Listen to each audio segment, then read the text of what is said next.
আমাদের মেয়েদের অবস্থা এমনই, ডিসকাউন্টের কথা শুনলেই কিন্তু আমরা চলে যাই শপিং করতে। আজ তেমনই আমি কিন্তু ডিসকাউন্ট পেয়েছিলাম 4টা শোরুমে। ডিসকাউন্টের কথা শুনলে বাসায় বসে থাকা উপায়ই থাকে না। সন্ধ্যার সময় চলে গিয়েছিলাম বসুন্ধরা শপিং মলে। সেখানে আমরা কি কেনাকাটা করলাম এগুলো আপনাদের সঙ্গে আর শেয়ার করব। তো হ্যালো এভরিওয়ান, কেমন আছেন সবাই? আমার নতুন একটা ব্লগে সবাইকে ওয়েলকাম করছি। আমার ধারণাই ছিল মেয়েরাই বেশি শপিং করতে পছন্দ করে, কিন্তু বিশ্বাস করেন বিয়ের পর আমার এই ধারণা একদমই চেঞ্জ হয়ে গিয়েছে। আমার হাজব্যান্ডকে দেখে সে শপিং করতে গেলে তার মাথা খারাপ হয়ে যায়, সাথে আমারও খারাপ করে দেয়। আমার থেকে দ্বিগুণ শপিং করতে তার পছন্দ হয়, মানে শপিং করার কথা বললে সে আর রুমে থাকবে না একদমই। প্রত্যেকটা মেয়ে কিন্তু এমনই একটা হাজব্যান্ড চায় যে শপিং করে দিতে পছন্দ করবে, নিজেও শপিং করবে। বিয়ের আগে কখনোই ধারণাই ছিল না সে শপিং করতে এতটা পছন্দ করে। বিয়ের প্রথম শপিং করতে গিয়েই কিন্তু আমি বুঝতে পেরেছিলাম সে কতটা শপিং প্রিয় মানুষ। তার মুড অফ থাকলে তাকে যদি আমি শপিং মলে নিয়ে আসি সে কিন্তু ভীষণ খুশি হয়ে যায়।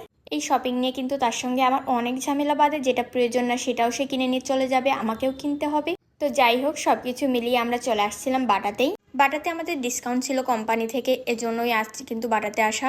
অনেকদিন পর বাটাতে আসছি, এজন্য জানা হয়নি যে এদের শপিং মলটা এত বড় করে করছে এরা। আগেরবার যখন আসছিলাম 3 মাস আগে, দেখছিলাম কাজ হচ্ছিল। অনেকদিন পর আসার পর আমি তো দেখে অবাক, এত সুন্দর ডেকোরেশন করেছে। অনেক নতুন কালেকশনও নিয়ে আসছিল, আমার দেখে খুবই ভালো লাগছিল। এরিয়াটাও অনেক বড় করেছে, আপনি ঘুরে দেখেও শেষ করতে পারবেন না, এরকম একটা এরিয়া বানিয়েছে। সবকিছু মিলিয়ে অনেক ভালো লাগছিল। তারপর আমরা চলে আসছিলাম ওর শু কর্নারে, যেটা ওর খুবই পছন্দ হচ্ছিল।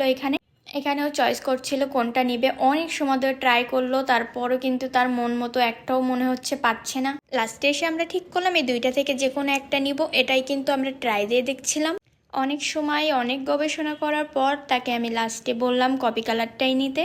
অলরেডি ব্ল্যাক অনেক আছে, আর ব্ল্যাকটা একটা কমন কালার, কপি কালারটাও আছে, বাট এই কপিটা একদমই নাই, এটা ছিল ডার্ক কপি। তারপর লাস্টে তাকে অবশেষে আমি রাজি করাতে পেরেছি কপি কালারটা নেওয়ার জন্য। তার জুতো কেনা কমপ্লিট হলে কিন্তু চলে গিয়েছিলাম আমার সেক্টরে, যেটা আমার খুবই প্রিয় ছিল। আমার তো একদমই এখন ব্যাগের প্রয়োজন ছিল না, কিন্তু এদের কালেকশনটা দেখে আমার অনেক ভালো লাগছিল।